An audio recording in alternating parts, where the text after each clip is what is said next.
Pendant que Léa, ma sœur et les autres enfants s'amusaient comme des fous sur l'herbe, je ne pouvais que m'asseoir derrière un grand arbre et les regarder. Ça avait l'air amusant, j'avais envie de me joindre à eux. J'ai pris une grande inspiration, rassemblé mon courage et j'ai couru vers eux. Hé tout le monde, je peux jouer avec vous? Ah, monstre!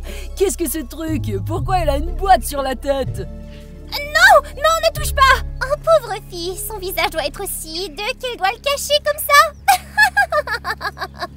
J'étais tellement gênée que je suis restée figée jusqu'à ce que Léa vienne me tirer de là. Salut téléspectateurs de mon journal animé, je suis Briella de la Floride. Se présenter avec une boîte sur la tête comme ça, c'est un peu bizarre, non? Mais abonne-toi pour que je raconte mon histoire et je l'enlèverai. Depuis que je suis toute petite, je suis intelligente et j'apprends vite. J'assimile les choses incroyablement rapidement. Mes parents étaient très fiers.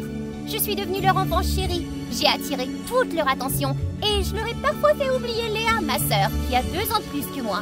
Mais Léa n'a jamais fait preuve de jalousie, ni joué de vilains tours comme certaines mauvaises sœurs. Elle a toujours été douce et chaleureuse.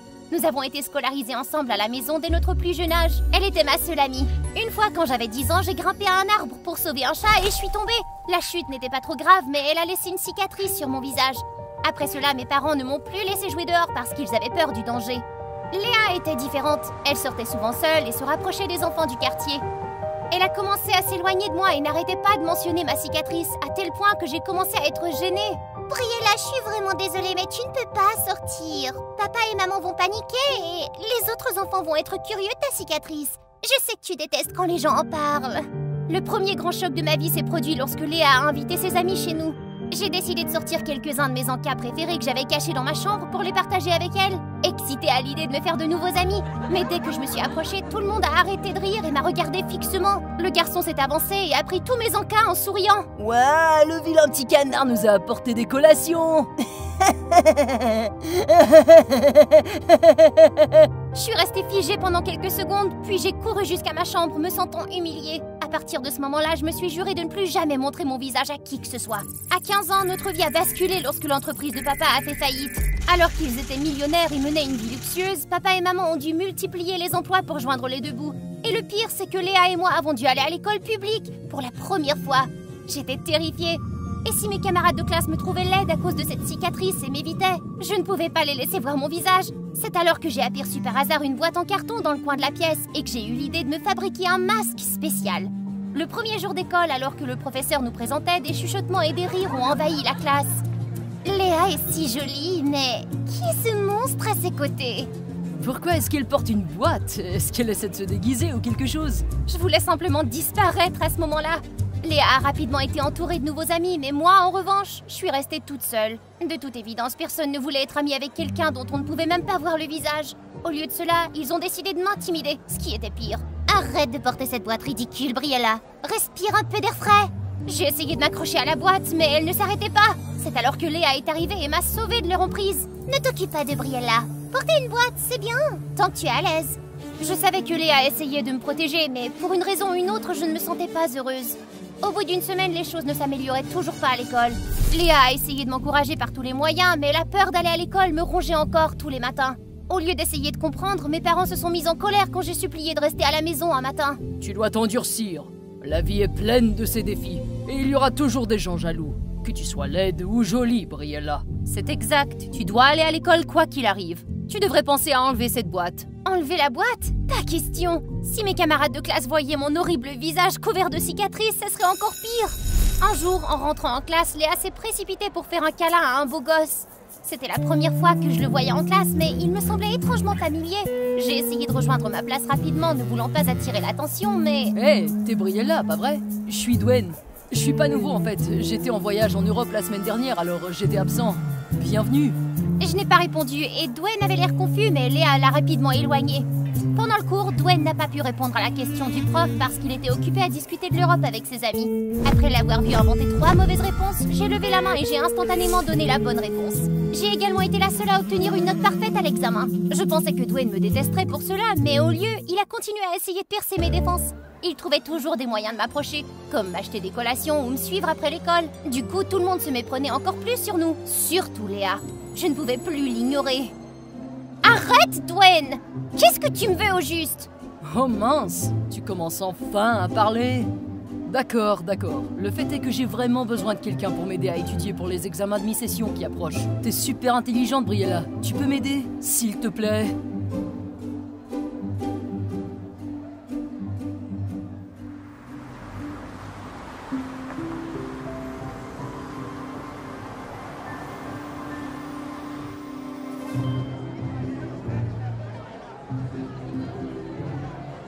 Grâce à lui, je suis devenue plus détendue au sujet des farces. Je trouvais des bombes à paillettes dans mon casier, pas grave. La boîte sur ma tête me protégeait. Ou quand quelqu'un dessinait des formes bizarres sur ma boîte, quand je ne regardais pas, au lieu d'être triste, j'essayais de les transformer en art. Les farces ne se sont pas arrêtées là pour autant. Une fois, je traversais la cour d'école et un tas de boue est tombé d'en haut. Ma colère montait, mais j'ai essayé de rester calme et je suis allée chercher une nouvelle boîte. À ce moment-là, j'ai rencontré Dwayne. Nous sommes allés ensemble dans le local de stockage et nous avons trouvé une boîte propre et solide. J'ai décidé d'aller sur le toit pour éviter tout le monde et j'ai demandé à Dwayne de faire demi-tour pendant que je me fabriquais un nouveau masque. Tu sais quoi? Je pense que t'es vraiment forte. Je suppose que je m'habitue à être maltraitée, c'est tout. Pas question, ne sois pas comme ça. Briella, j'aimerais vraiment te voir. Je veux te voir sans cette boîte. Je parie que t'es magnifique. Mais si tu ne veux pas l'enlever, je comprends. Je sentais mes joues rougir sous l'effet de la gêne. Mais oui, je souhaitais avoir assez confiance en moi pour enlever la boîte un jour. Sur le chemin du retour en classe, nous bavardions joyeusement quand soudain, Dwayne m'a regardé fixement et s'est penché pour embrasser la boîte. Léa est apparue juste à temps pour en être témoin. Elle était tellement choquée qu'elle a laissé tomber ses livres et s'est enfuie malgré mon appel. À ce moment-là, quelque chose a attiré mon attention. J'ai vu des traces de boue sur ses bras et ses vêtements. Serait-ce une coïncidence ? À partir de ce moment et jusqu'à notre retour à la maison, Léa ne m'a pas adressé la parole et a manqué au dîner. Plus tard, je l'ai trouvée sur son lit, pleurant sous la couverture. Léa, tout va bien? Bien sûr que non, Briella! Dwayne est le type que j'aime! Tu ne le vois pas? Du calme, Léa. Comment aurais-je pu le savoir si tu ne me l'avais jamais dit? En plus, Dwayne et moi ne sommes que des copains d'études. Y a rien entre nous. Je ne comprends même pas pourquoi il fait ça. Briella, je t'en supplie, Dwayne est le seul que j'aime bien. Tu ne peux pas me l'enlever. Puis Léa m'a révélé quelque chose qui a fait vibrer mes oreilles. Tu te souviens d'un de mes amis d'enfance qui t'avait appelé le vilain petit canard, hein? C'était Dwayne. Depuis ce jour, j'ai fait de mon mieux pour éviter Dwayne à l'école. J'avais besoin de temps pour réfléchir à ce que Léa avait dit, et elle avait besoin de se calmer. Mais un jour, Dwayne a disparu toute la matinée. J'ai demandé secrètement aux garçons de ses nouvelles et ils m'ont dit qu'il s'était cassé la jambe pendant un match de foot. Je me suis précipitée à l'infirmerie et j'ai découvert que l'imbécile allait très bien. Comment oses-tu mentir? Si je ne l'avais pas fait, comment aurais-tu pu venir me trouver? Briella, est-ce que Léa t'a dit la vérité? Quoi? Tu savais que c'était moi? Celle que tu as appelée le vilain petit canard? Alors pourquoi as-tu essayé de te lier d'amitié avec moi maintenant? T'as pitié de moi ou quoi? Non, je suis vraiment désolé, Briella. À l'époque, Léa m'a dit que ce que je disais t'impressionnait. Je n'étais qu'un enfant stupide et je t'ai remarqué, alors... Briella, peux-tu me pardonner? Un millier de pensées tourbillonnaient dans mon esprit. Léa a toujours essayé de me tenir à l'écart de ses amis et les a même poussés à se moquer de moi. J'ai éclaté en sanglots et je me suis enfuie. J'ai dû m'asseoir dans les toilettes pendant un moment jusqu'à ce que je me calme. Mais au moment où je m'apprêtais à partir... Briella est tellement pathétique. Juste parce qu'elle est intelligente, elle pense qu'elle peut faire de Dwayne son laquais. Voyons voir sa tête si elle ose. Elle essaie simplement de se démarquer. Elle a toujours pensé qu'elle était spéciale depuis qu'elle était petite. Quoi qu'il en soit, ignorons-la. Je suis restée bouche bée.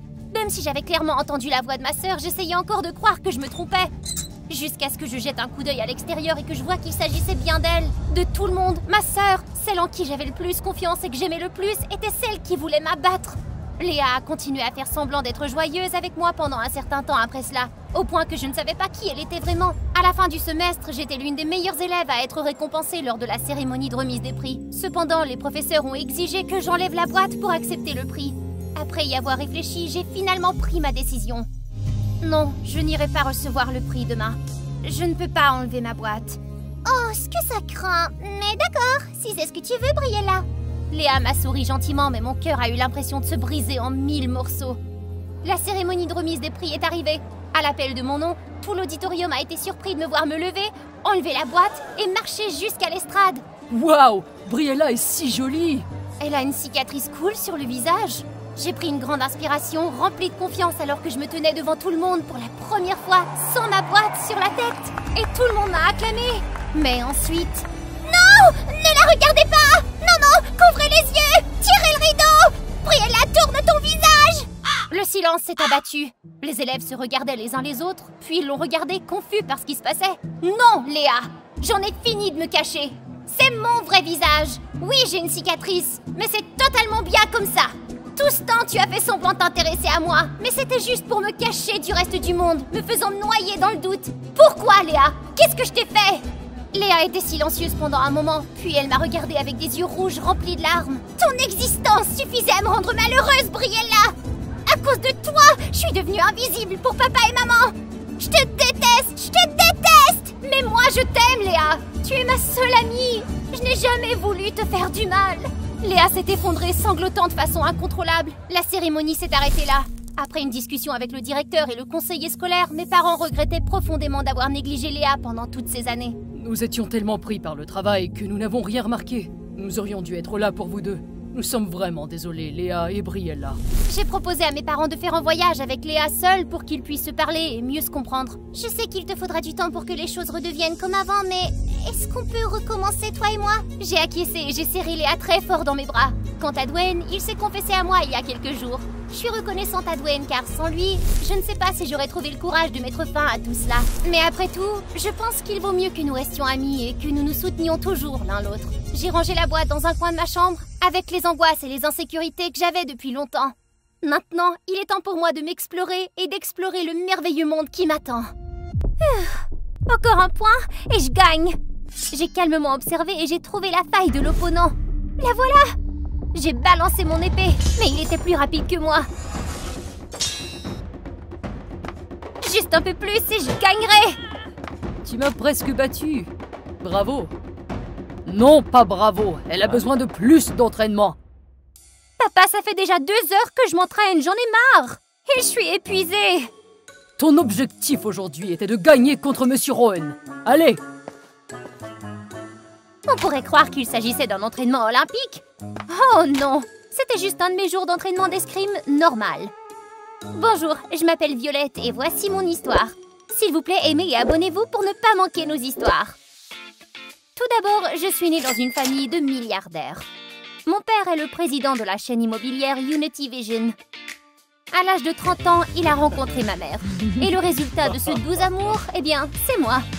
Tu es le trésor le plus précieux de ma vie. Et mes 2 jolies filles sont les trésors les plus précieux dans ma vie. Malheureusement, le bonheur n'a pas duré longtemps. Quand j'avais 3 ans, ma mère est partie avec un autre homme. Depuis lors, mon père est devenu un père célibataire et il m'élevait tout seul. Peut-être parce qu'il avait le cœur brisé, mon père est devenu un homme bourru et strict. Malgré cela, il n'hésitait pas à dépenser de l'argent pour que j'étudie les matières coûteuses des riches.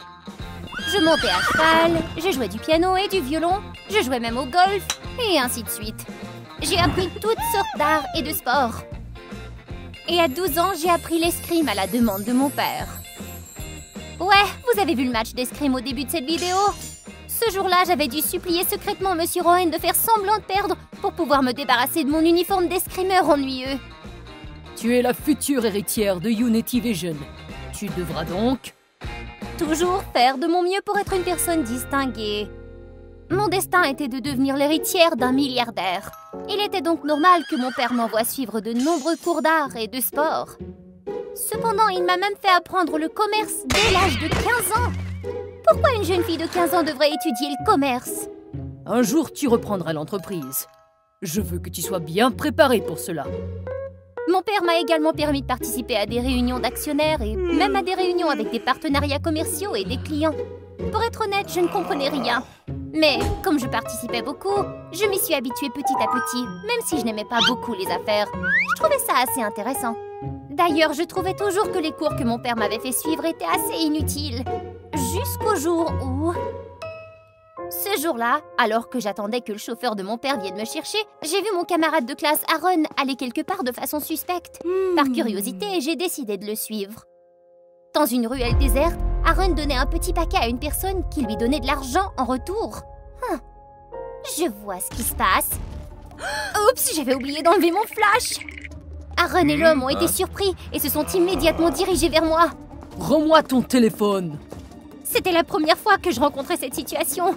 J'étais donc un peu secouée, mais je suis restée calme et j'ai fait un pas en arrière. De façon inattendue, il y avait derrière moi un autre gros type. Il n'y a pas moyen de s'enfuir. Je vais devoir me battre. Grâce à mes talents d'escrimeur, j'ai rapidement attrapé le parapluie cassé à côté de la benne à ordures pour me battre avec Aaron. Comme il réagissait lentement, il a été facilement vaincu. Les deux autres se sont mis en colère. La police arrive! La police arrive! Les méchants ont entendu police et se sont immédiatement enfuis. J'ai vu un type courir vers moi. Il avait l'air pressé. Avant que je puisse comprendre ce qui se passait, il m'a attrapé la main. Cours vite avant qu'il ne te découvre! Comme ça, nous sommes sortis de la ruelle aussi vite que possible. Aaron et les hommes, après avoir découvert qu'ils avaient été dupés, sont revenus nous chercher, mais ils ne nous ont pas trouvés. Après avoir perdu les méchants, moi et le garçon nous sommes arrêtés. Ça va? Je vais bien. J'ai envoyé ma position au chauffeur de mon père. Pendant ce temps, j'ai eu une autre conversation avec ce type. Il s'appelait Xavier. Xavier est sans doute le premier à me parler aussi librement. Mon père est tellement strict qu'il décide même avec qui je dois être amie. L'apparition de Xavier m'a donc enthousiasmée. À ce moment-là, le chauffeur de mon père est arrivé. J'ai dit au revoir à Xavier et je suis montée dans la voiture. Merci de m'avoir aidée. En réponse à mes remerciements, il s'est contenté de sourire. Ce sourire est un peu ridicule, mais il est mignon. Une fois rentrée à la maison, j'ai raconté à mon père ce qui s'était passé. Mon père est entré dans une colère noire. Sais-tu à quel point c'était dangereux? Ils auraient pu te blesser! Mais papa, quelqu'un m'a sauvée! J'ai immédiatement raconté à mon père que Xavier m'avait sauvée. Il s'est un peu calmé, mais n'a pas cessé de s'inquiéter. C'était tout de même très dangereux. Je vais t'engager un chauffeur et un garde du corps. Oui. Avoir un chauffeur privé, c'est comme avoir un faucon avec une vue à 360 degrés à côté de soi. Je n'étais pas une grande fan, mais je ne pouvais pas refuser à mon père, alors j'ai dû accepter. Le lendemain après-midi, j'attendais mon chauffeur devant la porte de l'école. Oh, le voilà! Quand le chauffeur s'est baissé pour ouvrir la porte de la voiture, j'ai été très surprise. Xavier? Mademoiselle, on se rencontre à nouveau. Inutile de dire à quel point j'étais heureuse. Xavier était à la recherche d'un emploi et avait vu par hasard l'annonce concernant l'embauche d'un chauffeur. Alors il avait envoyé son application. Mon père était un homme prudent et méticuleux. Et le fait que Xavier ait réussi ses tests et ait été accepté prouve qu'il était extrêmement bon. Tu as l'air heureuse aujourd'hui. Les mots de Xavier m'ont fait sursauter. Ce n'est qu'à ce moment-là que j'ai réalisé que mes joues étaient toutes rouges. C'est ainsi que Xavier m'a amenée à l'école tous les jours, puis à l'entreprise pour assister à des réunions. Et puis un jour, en rentrant de l'école, mon père m'a demandé de lui parler. Il y a un événement important à venir. Tu devras apprendre à danser. Quoi? Pourquoi tout d'un coup? Une autre leçon? D'accord. Voyant l'attitude sérieuse de mon père, j'ai dû lui obéir. Avant que je ne parte, mon père en a rajouté. Je vois que tu deviens très proche avec le conducteur. Il n'est pas à ton niveau. Tu devras garder tes distances dorénavant. D'accord, papa. Apprendre à danser était plus difficile que je ne le pensais. Le prof a dû voir ma danse idiote pendant 2 heures et a peu à peu perdu patience. J'abandonne. Finalement, il a démissionné. J'étais épuisée et je me suis allongée sur le sol. Laisse-moi t'aider. Je n'arrivais pas à croire que Xavier savait danser. Non seulement il savait, mais il m'a aussi enseigné dans les moindres détails. J'ai suivi les rythmes de Xavier et, à ma grande surprise, j'ai dansé à un rythme. Youpi! J'ai serré Xavier dans mes bras, mais je l'ai vite lâché. C'était extrêmement embarrassant. On danse maintenant? J'ai pris une des mains de Xavier et son autre main s'est posée légèrement sur ma taille. À cette distance, Xavier était tellement beau. Soudain, mon cœur s'est mis à battre très fort. Agacée, j'ai marché sur le pied de Xavier, ce qui l'a fait grimacer. Oh, je suis désolée! Ce n'est pas grave, tu te débrouilles très bien. Le sourire de Xavier m'a fait pencher vers lui et je l'ai embrassé. Xavier s'est figé et j'étais tellement gênée que j'ai rougi et je me suis précipitée hors de là. Mais depuis, mon père se tenait devant la porte. J'étais comme un voleur pris en flagrant délit. Tout mon corps tremblait. Je t'avais prévenu. Comment as-tu pu? C'est inacceptable. Je suis désolée, c'était un accident, papa. C'est ton dernier avertissement. Si tu ne m'écoutes toujours pas, tu en subiras les conséquences. La rigidité et l'empressement de mon père m'empêchaient de respirer. J'ai pleuré et je suis retournée dans ma chambre. Je suis restée éveillée toute la nuit en pensant à ce qui s'était passé. Même si mon père me l'interdisait, je ne pouvais pas cacher mes vrais sentiments. J'ai réalisé à quel point j'aimais Xavier. Je dois lui avouer. Alors le lendemain matin, Xavier m'a emmenée à l'école comme à l'habitude. Xavier, je voudrais te dire quelque chose. Oui? Je t'aime bien. Ses joues sont devenues toutes rouges comme des tomates. Il a dû être choqué. C'est bon si tu ne ressens pas la même chose. Je suis désolée pour le baiser. En fait, je t'aime bien aussi. Mais je crains que nous ne soyons pas dans la même classe sociale. Les mots de Xavier ont fait bondir mon cœur. Dès que j'ai su ce qu'il ressentait, j'ai explosé de bonheur. Je me suis précipitée pour le serrer dans mes bras. Je me soucie pas de ton origine ou de ta classe sociale. Je veux juste être avec toi. Cette fois, Xavier m'a embrassée en premier. Les moments passés avec lui me rendaient si heureuse. Je pensais que notre bonheur durerait toujours, jusqu'au jour où... Un jour, j'attendais toujours joyeusement que Xavier vienne me chercher, mais le chauffeur était une personne différente. La vitre était baissée et j'ai réalisé que la personne à l'intérieur était mon père. Il avait l'air un peu effrayant en ce moment, je dois avouer. Tu crois que tu peux cacher ton petit amour secret de ton père, hein? Mais je l'aime, papa! Enfant gâté! Je t'ai élevé pour que tu ne tombes pas amoureuse d'un crétin insolent. Tu dois aimer quelqu'un de ton niveau. La réaction effrayante de mon père m'a surprise. Je ne m'attendais pas à ce qu'il dise ces mots aussi cruels. Tu ne le reverras jamais de toute façon. Qu'est-ce que tu lui as fait? Tu n'as pas besoin de le savoir. De plus, j'ai organisé un dîner pour toi et le fils du président de la banque de la ville. Alors tu ferais mieux de bien te préparer. Mes oreilles bourdonnaient. Mon esprit était en plein chaos. Tout ce qui me venait à l'esprit, c'était Xavier. Après cela, j'ai essayé d'appeler Xavier encore et encore, mais il ne répondait pas au téléphone, ni à ses messages textes. Je t'en prie, réponds-moi, Xavier. Le dîner est arrivé très vite. Avant de me rendre à cet endroit, j'ai envoyé un dernier texto à Xavier pour lui indiquer le lieu. S'il tenait à moi, j'espérais qu'il se pointerait. Mon cavalier était Brandon, mais je ne m'intéressais pas du tout à lui. Pour l'instant, je souhaitais juste que la personne qui danse avec moi soit Xavier. C'est tout ce dont j'avais besoin. Il me manquait tellement. Excusez-moi, je dois y aller. J'ai ignoré Brandon et j'ai quitté la pièce. Soudain, j'ai surpris le chauffeur de mon père pressé d'aller quelque part. Papa n'a-t-il pas une réunion ailleurs? Sentant que quelque chose n'allait pas, je l'ai immédiatement suivi. Le chauffeur a regardé autour de lui et est entré dans une pièce. Je suis restée à l'extérieur et j'ai attendu. Violette a besoin d'un peu plus de temps, mais je vais bientôt tout lui remettre. C'était la voix de papa? À qui parlait-il? J'ai essayé d'approcher mon oreille de la porte pour écouter, mais la porte s'est soudainement ouverte et... Hein? Je suis tombée en pleine face à l'intérieur. Qu'est-ce que tu fais ici? J'ai esquissé un sourire ironique devant la situation, mais mon sourire s'est évanoui lorsque j'ai réalisé que mon père était assis en face du père de Brandon, avec 2 valises sur la table. Je ne comprenais toujours pas ce qui se passait. Mais soudain... Police! Tout le monde ne bouge pas! À mon grand étonnement, Xavier et d'autres policiers sont venus arrêter le père de Brandon, mon père et son chauffeur. Qu'est-ce qui se passe, Xavier? Je suis désolée que tu aies assisté à cela, mais ton père vient de faire une transaction illégale. Sans ton texte, nous n'aurions jamais trouvé cet endroit. Mes oreilles bourdonnaient pendant que Xavier parlait. Selon lui, mon père était en fait un chef de gang et avait été remarqué par la police il y a plusieurs années. Mais comme il n'y avait aucune preuve évidente, il n'avait pas pu être arrêté. Xavier était l'un des policiers infiltrés pour espionner mon père. J'ai repoussé la main de Xavier et j'ai couru vers mon père. Papa, c'est vrai? Tu as failli devenir mon héritière parfaite. Mais il semble que je me sois trompée. C'est décevant que tu ne puisses pas être la prochaine patronne. L'aveu indirect de papa m'a laissé complètement dévastée. Je n'ai pas pu dire comment je me sentais, mais je n'ai pu qu'éclater en sanglots à ce moment-là. Finalement, l'affaire de mon père a rapidement été annoncée aux nouvelles. Unity Vision a également dû fermer ses portes. J'ai tout abandonné et j'ai déménagé en banlieue pour vivre avec des parents éloignés.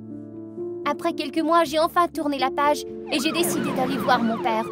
Mais je n'étais pas sûre de pouvoir lui pardonner un jour ou non. À ce moment-là, une voiture s'est arrêtée devant moi. La personne qui en est sortie était... Xavier? De vieux souvenirs ont ressurgi. Je ne savais pas quoi faire. Attends, je sais que tu m'en veux, mais je t'en prie, écoute-moi. Je t'aime, Violette. C'est vrai.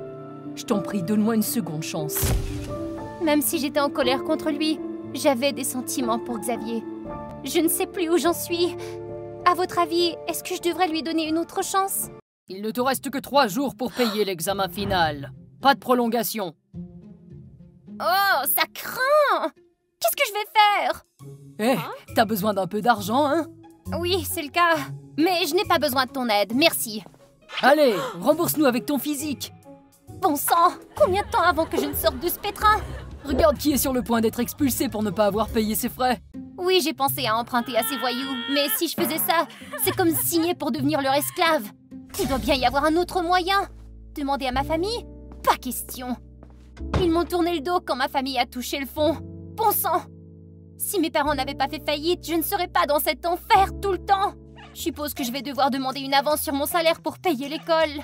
Même si je sais que le patron va me couper l'herbe sous le pied pour l'avoir demandé. Parler d'argent avec lui, c'est comme escalader le mont Everest. Tu connais les conséquences, n'est-ce pas? Heureusement, ils ne t'ont pas encore arraché la tête. Ça, c'est Mi, ma collègue au fast-food. Toujours prête à rire. Elle a un très grand cœur. Avant de révéler les numéros gagnants de ce soir, n'oubliez pas, sans jouer, vous ne pouvez pas gagner. Qu'est-ce que tu ferais si t'avais une tonne d'argent? Me régaler de pizza? Rencontrer BTS et Blackpink? Ça vaut le coup d'essayer. Cette pensée m'a trotté dans la tête jusqu'à la fin de mon service. Avec mes 2 derniers dollars, je me suis arrêtée dans une supérette et j'ai acheté un billet. Ces 2 dollars vont-ils changer ma vie? Oh, s'il vous plaît, oui. C'est le gros lot ou rien du tout? J'ai attendu jusqu'à 23 h, j'ai allumé la télé, prête à tester ma chance. Mais lorsque le maître de cérémonie a annoncé le dernier numéro de la méga boule d'or, aucun des numéros ne correspondait à mon billet. Oh! Rien dans la vie n'est facile! Le lendemain, je me remets à travailler pour gagner ces maigres dollars. Aujourd'hui, c'est le dernier jour pour payer les frais de scolarité. Nelly, tu dois sortir les poubelles! Oh, est-ce que c'est lourd? Ah, bon sang! Elle m'a fait une peur bleue, celle-là! Merci, ma chère. Je suis affamée depuis des jours. Et si je finissais fauchée comme elle? Oh, je n'ai rien pour te remercier de ta gentillesse. Mais prends ceci. Un billet de loterie? Ok, pourquoi pas. 13, 15, 17, 19, 20, 33. Des chiffres idiots. Aucune chance. Une autre journée s'achève. Je me traîne épuisée dans la rue sombre. Est-ce que j'arriverai même à Noël cette année? L'horloge de la ville sonna 11 h. Il faut que je rentre vite. Oh, j'ai mal au dos.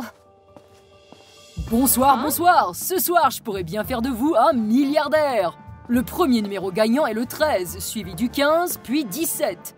Quelle séquence idiote! Attends, quoi? Ne me dites pas que...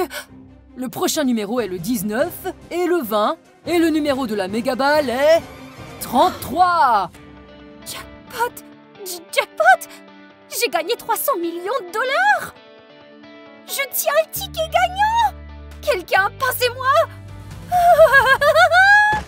Hé, ça va? Je devrais appeler le 911 ou...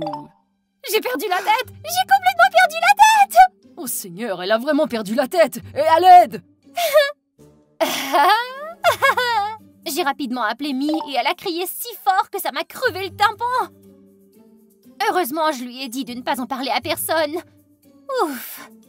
L'offre tient toujours, tu sais. Oh, pas ce type-là encore! Mais attendez une seconde.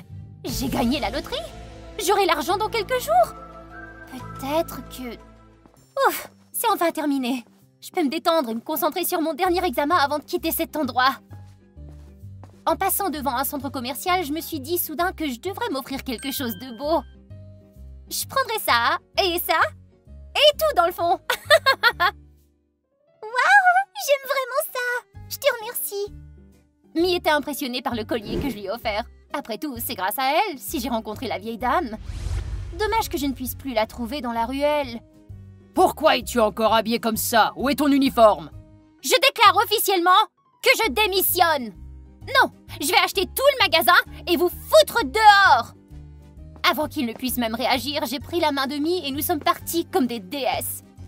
Elle me regardait totalement bouche bée. Quoi encore? Je suis peut-être encore plus riche que lui? Mais quand j'ai mis la main dans ma poche pour vérifier si le billet de loterie était toujours là, il s'était volatilisé dans l'air. Mi et moi avons cherché dans tous les coins et recoins. Mais c'est de la folie! J'avais envie de fondre en larmes. J'avais déjà emprunté de l'argent. Et si ces usuriers se pointaient maintenant, j'étais grillée. Oh, il doit bien se trouver quelque part ici. Mais j'ai continué à chercher jusqu'à ce qu'il fasse nuit noire et je n'ai rien trouvé. Vaincue, j'ai abandonné, prévoyant de poursuivre les recherches à l'aube. Mais en rentrant chez moi, j'ai trouvé une bande d'usuriers en train d'envahir ma porte d'entrée. Oh non! Pourquoi diable sont-ils ici maintenant? Nelly, on dirait que tu aurais pu nous rembourser plus tôt. Peut-être même le double ou le triple. Mais qu'est-ce qu'il raconte là?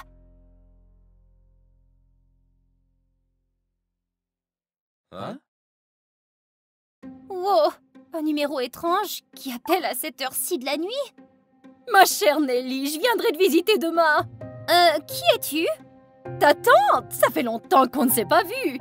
N'importe quoi. La dernière fois que je t'ai vue, si je me souviens bien, tu m'as chassé de peur que je ne salisse ton paillasson. Ça devait être un malentendu, ma chère. Qui est pauvre maintenant avec ce billet de loterie? Qu'est-ce que... Comment le savait-elle? On dirait qu'il y a quelqu'un là-bas. Oh mon Dieu! Quelqu'un sauvez-moi! Hein? Je me contenterai de 10%. Mais qu'est-ce que... Du total des gains du jackpot de ton billet! Tout le monde a perdu la tête! J'ai filé avant qu'il ne puisse m'arracher ce billet. Plus tard, j'ai découvert que Mi avait accidentellement parlé à sa mère, qui pourrait bien être le haut-parleur de la ville. Oh, génial! Maintenant, tout le monde me traque, et je suis là à la recherche de ce fichu billet. Mais par où commencer? Je ne peux pas rentrer chez moi, et je ne peux pas aller chez Mi non plus. Ils me traquent et m'attendent chez moi. Cette nuit-là et bien d'autres, je me suis écrasée sur des bancs publics. Adieu! Ah, l'ironie. En me réveillant, j'ai réalisé que mon téléphone avait disparu. Quelle malchance! Ma vie pouvait-elle être plus tragique? Est-ce que j'avais épuisé toute ma chance en gagnant à la loterie et maintenant, j'en paie le prix? Je veux pas ça! Oh, j'ai tellement faim! Je n'ai pas mangé depuis hier midi. J'ai quitté mon travail avec tant d'audace hier. Maintenant, est-ce que je regrette de l'avoir fait? Oh Seigneur, prenez-moi maintenant. J'en peux plus. J'ai l'impression d'être affamée depuis un siècle. Oh non, c'est foutu. Quant au travail de retourner des hamburgers dans un fast-food, ça, c'est 1 million de fois pire. Quel genre de fille mange 10 hot dogs à la fois? Je pourrais avaler tout ton stock si je le voulais. Oh vraiment? Pas un sou et des paroles en l'air. Mets-toi au travail tout de suite. Attends un peu que je trouve ce billet de loterie. À ce moment-là, un homme de grande taille s'avançait devant moi, portant des lunettes noires et un manteau. « Si vous n'achetez pas, partez, s'il vous plaît !» Mais il m'attrapa par le poignet et m'entraîna à l'écart. Je vous ai enfin trouvé. J'ai retiré ma main et commencé à courir, mais il était presque impossible d'échapper à ce type dans cet accoutrement. À l'aide!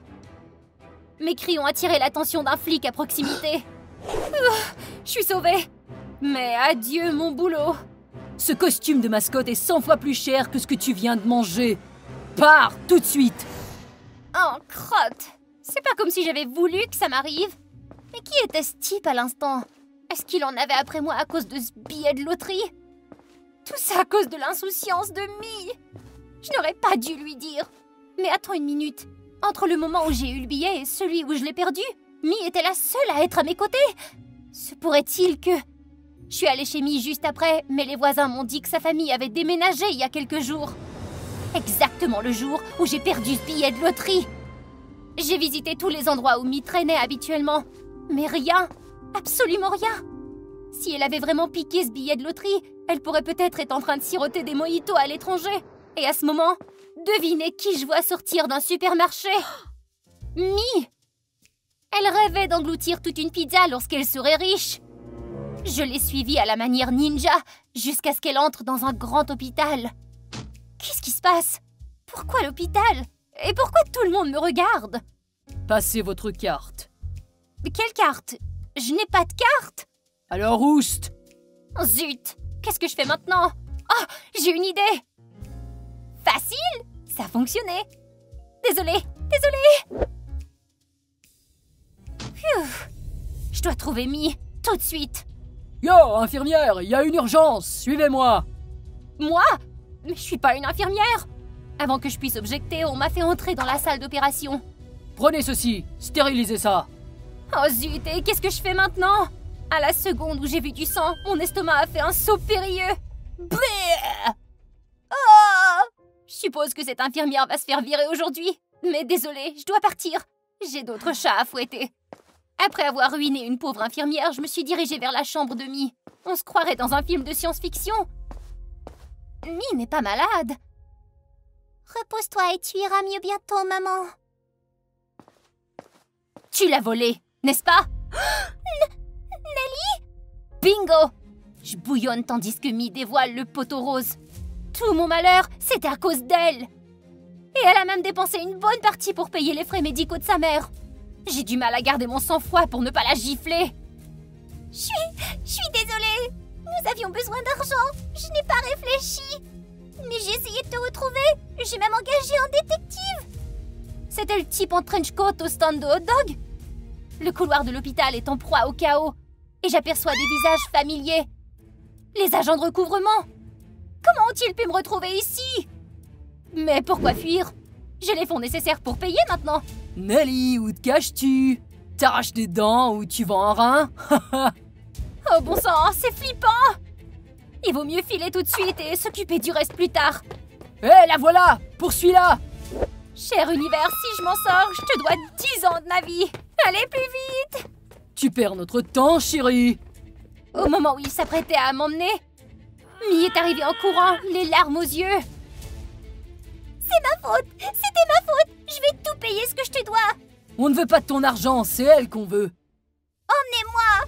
Occupe-toi de maman, d'accord, Nelly? Prenez-moi! Quel drame, hein? Très bien, paie-nous l'argent, plus les intérêts. Je paierai le décuple! Si nous avions su que ton ami était riche, nous n'aurions pas pris cette peine. C'est mon argent! Mais avant qu'ils n'aillent bien loin, la sécurité de l'hôpital les attrapa pour trouble de l'ordre public. Ils sont des usuriers! Vérifiez leurs poches! C'est tout ce qui me reste. Écoute-moi, je n'en ai qu'un peu. Le reste est encore en route. Très bien. Merci d'être intervenu. C'est bon? Après tout ce temps, j'ai réalisé que rien n'est facile pour moi. Ce billet de jackpot m'a causé beaucoup d'ennuis et a failli me coûter ma chère amie. Aïe. Récemment, j'ai même développé des maux de tête, me demandant où voyager ensuite. Si vous étiez moi, voudriez-vous tout échanger contre ce billet de loterie? Atchou! On dirait que quelqu'un parle de moi, hein?